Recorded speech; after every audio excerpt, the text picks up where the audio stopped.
एक बार ढोलकपुर जंगल में कूकू कोयल बहुत ही मीठा गाना गा रही थी। मैं हूँ कुकू कोयल, कुकू कोयल। मैं गाती हूँ सुंदर मीठा मीठा गाना। तुम सब भी सुनकर आ जाना, आ जाना, आ जाना। उसकी आवाज दूर दूर तक सबको सुनाई दे रही थी। तभी उसकी आवाज सुनकर एक जादूगर वहां आता है और उससे कहता है।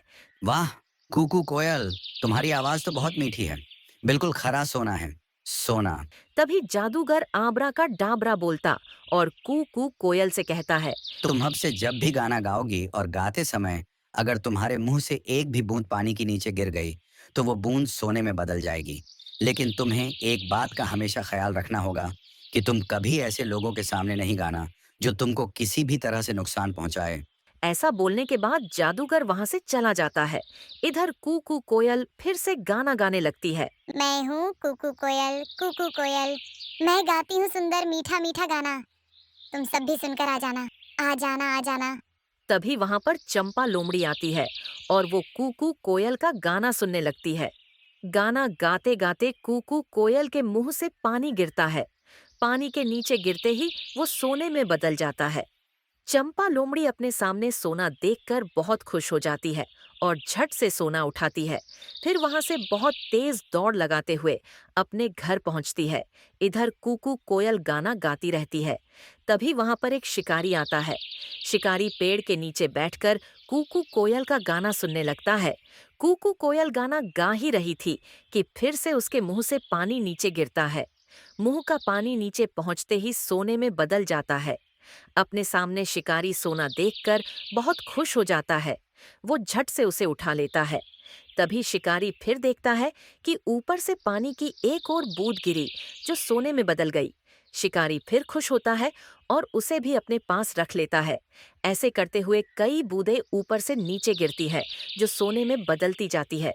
शिकारी मन में सोचता कि शायद आसमान से सोने की बारिश हो रही है और ये सोचते हुए वो एक एक करके सोना उठाता जाता है। तभी शिकारी की नजर गाना गा रही कूकू कोयल पर जाती है और वो देखता है कि ये सोने वाला पानी तो कूकू कोयल के मुंह से निकल रहा। फिर वो बिना देरी किए कोयल को पकड़ने के बारे में सोचता है, क्योंकि कूकू कोयल को पकड़कर वो बहुत बहुत अमीर बन जाएगा। इधर कूकू कोयल गाना गाने में इतना खो जाती है कि उसे इस बात का भी ध्यान नहीं रहता कि उसके आसपास कौन है। फिर शिकारी बहुत धीरे से अपना जाल फेंकता है और कूकू कोयल को पकड़ लेता है। जाल में फंसते ही कूकू कोयल कहती है। धत तेरी कि ये क्या कर बैठी मैं। जादूगर ने कहा भी था मुझसे कि आपने आसपास के लोगों से बचकर रहना। अब देखो, मैंने अपनी लापरवाही के चक्कर में क्या कर लिया।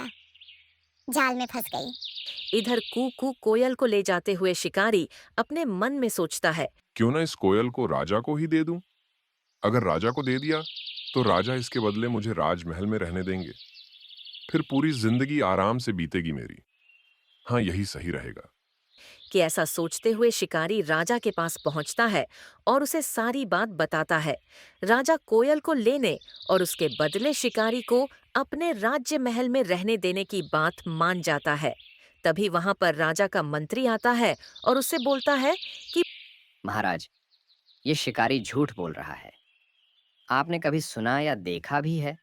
क्या किसी चिड़िया के मुंह से सोना निकले? भाई मैंने तो नहीं देखा। मंत्री की बात सुनकर राजा शिकारी से कहता है कि पहले मुझे सोना दिखाओ। आखिर ये कोयल कैसे सोना निकालती है, मैं भी तो देखूं। राजा की बात सुनकर शिकारी कोयल से गाना गाने को कहता है। लेकिन कोयल तो इस बार कोई गलती नहीं करना चाहती थी, इसलिए वो अपना मुंह ही नहीं खोलती। शिकारी के बहुत बार कहने पर भी जब कोयल गाना नहीं गाती, तब राजा को ये सब देखकर गुस्सा आ जाता है और वो अपने सिपाहियों से कहकर कोयल को जाल से निकाल देता है और शिकारी को पकड़ लेता है। जाल से निकलते ही कोयल गाना गाना शुरू करती है। मैं हूँ कुकू कोयल, कुकू कोयल।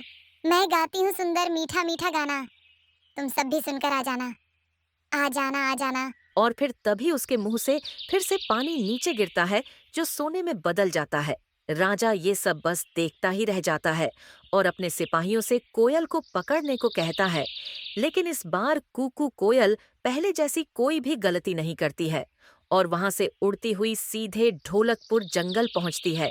इस कहानी से हमें यह सीख मिलती है कि हमें हमेशा अपने बड़ों की बात माननी चाहिए, साथ ही हमेशा सतर्क भी रहना चाहिए। आपको ये वीडियो पसंद आया तो इसे लाइक करें, शेयर करें और हमारे चैनल वर्ल्ड विंडो स्टूडियो को सब्सक्राइब करें। नए वीडियो सबसे पहले देखने के लिए कृपया बेल आइकन जरूर दबाएं।